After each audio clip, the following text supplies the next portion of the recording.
Salut les potes, on se retrouve aujourd'hui pour la revue de l'épisode 2 de la saison 7 de My Hero Academia. Et l'épisode 2, en fait, qui vient conclure l'un des meilleurs combats, si tu veux, de My Hero Academia jusque-là. Franchement, on va se le dire, ce combat, il était incroyable et pour un nombre incalculable de raisons. Déjà, on va vite revenir, en fait, sur cette saison qui se démarque un peu des autres situations.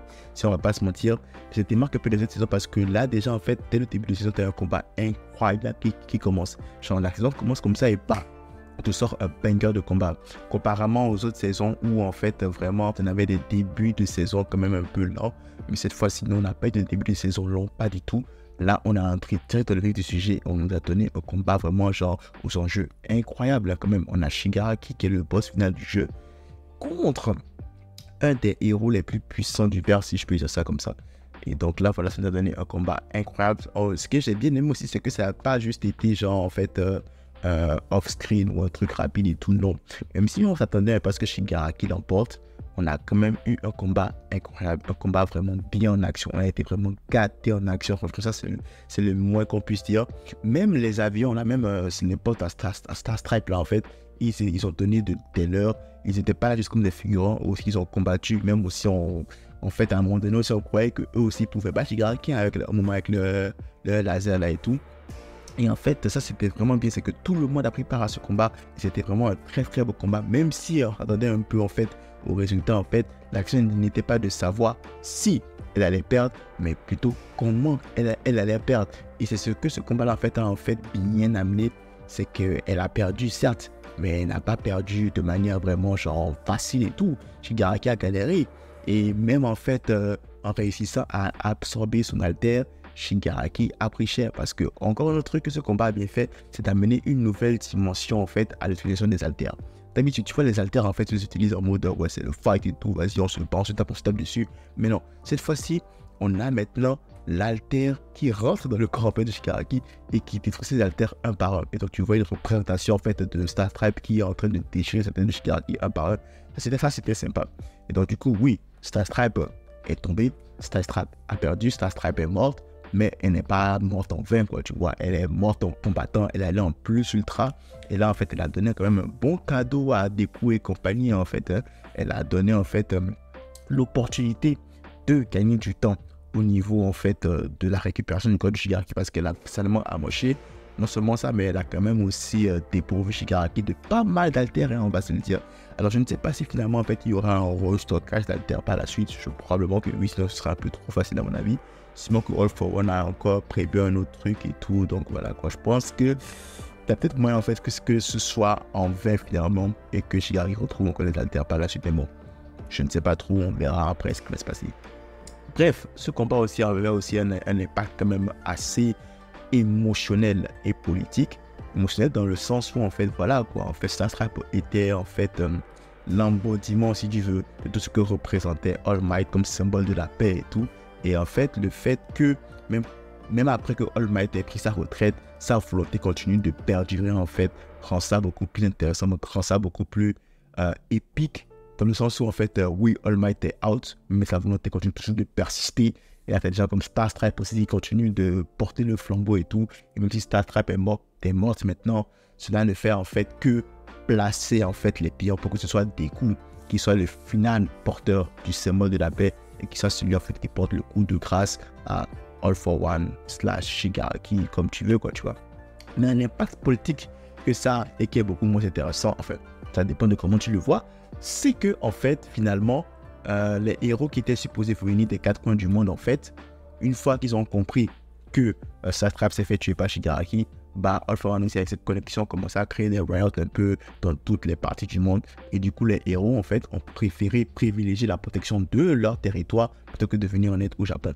Ce qui fait que maintenant en fait les Japonais sont livrés à eux-mêmes et vont devoir par leur propre force en fait si tu veux combattre Shigaraki. Ce que je trouve intéressant parce que ce serait quand même dommage que ce soit un autre héros qui vienne et régler le problème des Japonais. Surtout que Deku en fait est l'enfant de la prophétie, surtout que en fait Deku en fait c'est lui qui a le One for All et que c'est lui qui doit les sauver. Donc ce serait quand même dommage que des gens d'autres pays viennent les aider et tout. Donc je trouve que c'est quand même assez bien du point de vue scénaristique que les choses aient tourné comme ça. Donc c'est quand même sympa.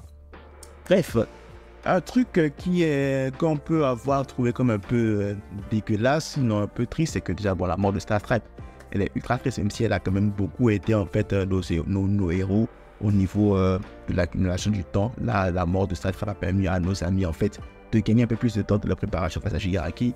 Cependant, en fait, c'est quand même dommage parce que, qu'on le veuille ou non, quand même, c'était la personnage féminine la plus forte du verse, si tu veux voir ça comme ça. Et donc, peu importe comment on le voit, ça reste quand même triste, quoi. Tu vois, elle était sympa, elle était badass. Mais que veux-tu, en fait? Je pense que des gens s'y attendaient parce qu'elle était là, en fait, pour pouvoir promouvoir Shigaraki, si tu veux, pour pouvoir montrer à quel point Shigaraki est ultra fort, ultra puissant, en fait. Et Shigaraki a besoin, en fait, d'une victoire vraiment importante. Après ce qui s'est passé à la fin de la saison 6, je pense que Shigaraki avait besoin d'une victoire considérable pour pouvoir l'élever à nouveau à ce rang-là de ultra vilain. Tout le monde a peur, quoi, tu vois. Et quoi de mieux que de lui apporter, si tu veux, la plus forte héroïne des États-Unis, probablement du monde, hein, après Almighty, si tu veux. Parce que je pense que techniquement, j'ai l'impression que c'est peut-être l'héroïne la plus forte actuellement au niveau mondial. Et quoi de mieux, en fait, pour élever Shigaraki que de le faire battre difficilement, ça n'a pas été facile non plus, difficilement de le faire battre l'héroïne la plus forte, même pour pouvoir solidifier en fait ce personnage en tant que méchant, que antagoniste principal de la série, quoi. Tu vois, là maintenant Shigaraki il est intouchable. Shigaraki vient de tuer l'héroïne la plus forte du monde, donc là maintenant il est au sommet, quoi. Il est puissant. Alors oui, c'est vrai que là maintenant il va avoir un peu de repos, mais là clairement en fait la crainte est là. Shigaraki a été correctement établi comme étant une menace, et ça c'est une bonne chose, qu'on le veuille ou non. Bref, donc l'épisode se termine sur une séquence un peu plus sympathique, si je peux dire ça comme ça, où tu as la classe A qui sont tous réunis avec All Might et tout, et bon, bien qu'ils aient appris la triste nouvelle, ils sont quand même hypés, quoi. Ils disent que bon, c'est maintenant, ils vont se préparer et ils seront prêts pour l'affrontement final. Et cette scène-là, en fait, de l'épisode était vraiment sympa parce que en même temps, elle te place déjà les pions pour ce qui sera la bataille finale. Alors cette saison, probablement qu'elle va commencer la bataille finale, ou sinon s'arrêter à la bataille finale, parce qu'il y aura beaucoup de teasing qui sont en train de se faire passer par là. Donc là, on est en préparation en fait de la bataille finale. Là, tu as les mecs de la classe A en fait qui, au lieu d'être démoralisés par le fait que l'héroïne la plus forte du monde ait été tuée, en fait, ils sont juste beaucoup plus motivés, beaucoup plus happy. Ils se disent, ok, voilà, on va s'entraîner dur, on sera prêt lors du combat final. Et un truc aussi que cette scène l'a fait, c'est qu'elle nous montre aussi un peu les méchants, quoi, tu vois, les méchants qu'ils vont affronter. Et ça commence à créer des petits match-ups par-ci, par-là, quoi. Tu sens un peu les match-ups qui auront lieu.